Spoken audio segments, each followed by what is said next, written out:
특별전담 수사팀을 꾸린 경찰이 통일교 금품수수 의혹과 관련해 어제 윤영호 전 통일교 세계본부장을 접견한 것으로 확인됐습니다. 특검으로부터 사건을 넘겨받자마자 본격 수사에 착수하며 속도를 내고 있습니다. 이지율 기자의 단독 보도입니다. 특별수사팀이 어제 서울구치소에 구금 중인 윤영호 전 통일교 세계본부장을 접견 조사했습니다.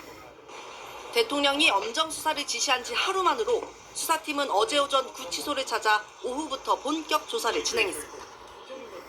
경찰은 윤 전 본부장을 상대로 지난 8월 특검에 진술한 내용 등을 조사한 것으로 전해졌습니다. 특히 전재수 전 해양수산부 장관에게 4천만 원과 명품 시계 등을 전달한 시점과 금액까지 특정된 만큼 이 부분을 집중 캐물은 것으로 알려졌습니다. 경찰은 혐의도 여러 가능성을 열어두고 조사하고 있습니다. 특검은 뇌물죄와 정치자금법 위반 혐의를 적시해 경찰에 이첩했는데 정치자금법 혐의는 올해 말 공소시효가 끝나기 때문에 조사를 서두를 수밖에 없는 상황입니다. 윤 전 본부장에 대한 조사는 3시간가량 진행된 것으로 확인됐습니다. 특별수사팀은 이르면 다음 주 전재수 장관 등 주요 관련자들을 연이어 소환할 것으로 보입니다. MBN 뉴스 이지율입니다. 특검으로부터 사건을 이첩받은 경찰이 통일교의 정치권 로비 의혹에 대한 수사에 속도를 내고 있습니다. 수사 자료 확보를 위한 피의자 압수수색 등 강제 수사가 임박했다는 관측입니다. 효정우 기자입니다. 지난 9일 김건희 특검으로부터 통일교 의혹 사건을 넘겨받은 경찰은 주말에도 수사를 이어갔습니다. 경찰 특별전담 수사팀은 사건 관련자들에 대한 조사 일정을 조율하는 데 집중하고 있는 걸로 파악됐습니다.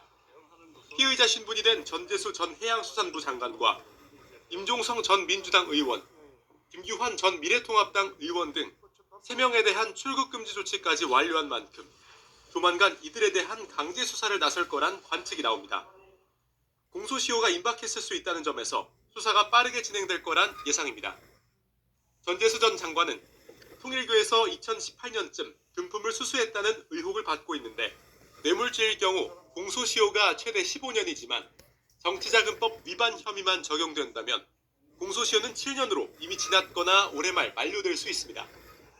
경찰은 필요한 경우 앞서 구치소에서 접견한 윤영호 전 통일교 세계본부장에 대한 진술조사도 추가로 진행할 방침입니다.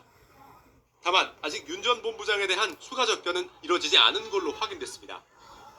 이런 가운데 특별전담 수사팀은 민중기 특검이 여야 정치인들에게 금품을 줬다는 윤 전 본부장의 진술을 확보하고도 조사하지 않았다는 의혹에 대해서도 수사하고 있습니다. 경찰은 특검 관계자들을 소환하고